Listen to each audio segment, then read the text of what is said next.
안녕하세요. 복일교회 이명기 목사입니다. 오늘은 사도행전 7장 묵상입니다.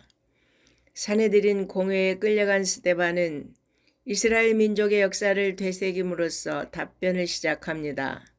스데반은 하나님께서 아브라함을 주권적으로 선택하여 언약을 맺으신 사실과 아브라함이 믿음으로 응답하여 이스라엘의 조상이 되었음을 밝히고 있습니다.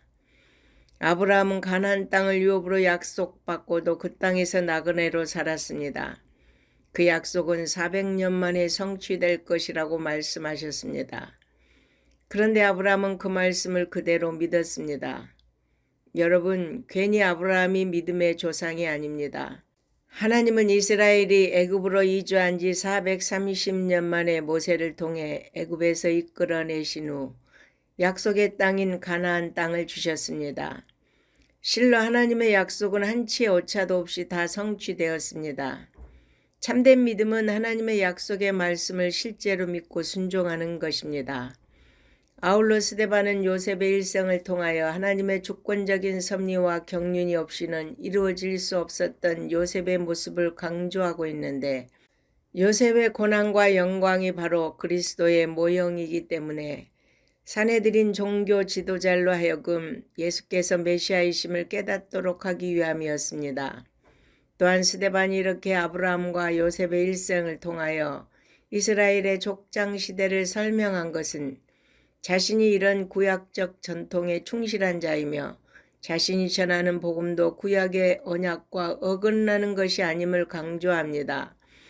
당시 유대인들은 율법의 전수자요 이스라엘의 구원자였던 모세를 지나치게 영시하는 반면 모세를 부르시고 그 배후에서 역사하시는 하나님은 무시하고 불순종하는 잘못을 범했습니다.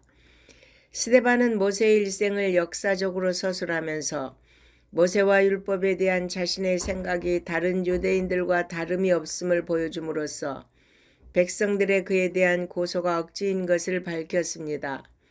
그리고 모세의 생애를 통해 이스라엘의 구원 역사를 이루어 가신 하나님의 구원 계획과 섭리를 소개하므로 율법과 출애굽의 주체는 모세가 아닌 하나님임을 증거하고 율법의 완성자여 모세가 예표하는 예수 그리스도께서 하나님의 섭리에 따라 오셨으나 자신들의 전통과 형식주의에 빠져 그리스도와 그의 복음을 배척한 유대인의 완악함을 간접적으로 책망하면서 복음을 받아들이라고 권고합니다. 하나님은 일찍이 모세를 통해 그와 같은 선지자 하나를 세우시고 그를 통해 인류를 구원하실 것을 예언하셨습니다. 그가 바로 예수 그리스도라는 것입니다. 하나님은 모세를 통하여 이스라엘 자손을 애굽의 압제에서 구원하게 하셨습니다. 그러나 이스라엘 백성들은 하나님의 놀라운 은혜를 체험하고도 시시때때로 하나님의 종 모세를 원망하고 불순종하기를 계속했습니다. 그들은 모세가 하나님의 율법을 받기 위해 시내산에 올라간 사이에 금송아지를 만들어 그것을 자신들을 애굽에서 인도하여 낸 신이라고 하였고 광야 40년 동안 불순종으로 일관했습니다. 스데반이 여기서 이스라엘 조상들의 불순종을 언급한 것은 모세가 나와 같은 선지자라고 예언했던 예수 그리스도를 거절하고 불순종한 사실을 지적하기 위함이었습니다. 그들도 조상들과 다름없이 불순종하고 있음을 지적하고 그들의 율법 준수가 형식에 치우친 것임을 책망한 것입니다. 또한 스데반의 이스라엘 자손들이 성전의 본래의 의미 곧 예수 그리스도를 예표한다는 사실을 모르고 성전 자체를 숭배하는 잘못을 범하고 형식적인 성전 예배와 성전 제사를 마치 하나님을 만날 수 있는 만능의 방법이라고 생각하는 것은 잘못이라고 지적하였습니다.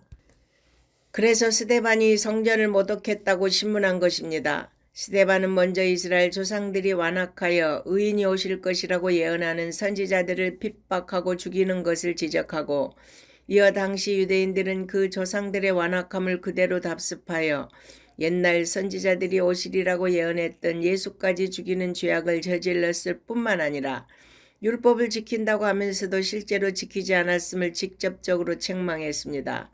실로 당시 유대인들은 그들 조상과 조금도 다를 바가 없었습니다. 오히려 더 완악해져 있었습니다. 그들은 스데반이 논리 정연하게 이스라엘 역사를 개관하면서 자신들의 위선과 악행을 지적하자 마음의 찔림을 회개해야 마땅함에도 시기와 분노로 가득 차서 스데반을 돌로 쳐 죽이기에 이르렀습니다. 당시 사형 집행권이 없었던 사내들이니 스데반을 임의로 처형한 사실은 그들의 행위의 불법성을 더욱 분명하게 드러내주고 있습니다. 그런데 스데반은 죽음에 직면한 상태에서도 시종일관 성령 충만한 모습을 유지하였고 돌에 맞아 죽어가면서도 자신을 죽이는 이들의 죄를 용서해달라는 중보의 기도를 드렸습니다. 이러한 스데반의 모습은 예수 그리스도의 사랑과 용서를 드러내어 예수님의 참된 제자가 됨을 실천으로 보여준 것이라고 하겠습니다. 더욱이 스데반의 죽음은 그 죽음의 증인이었던 청년 사울을 복음의 사도로 변화시켜 이방 세계인의 복음 전도자가 되게 하는 계기가 되었습니다. 스데반은 주를 위해 그 생명을 바침으로 첫 순교자라는 영광스러운 이름으로 기록되었습니다. 또한 그로 인해 하나님이 영광을 받으셨을 뿐만 아니라 복음이 온 세계로 전파되는 전기가 되었다는 점에서 그 의의가 매우 크다고 하겠습니다.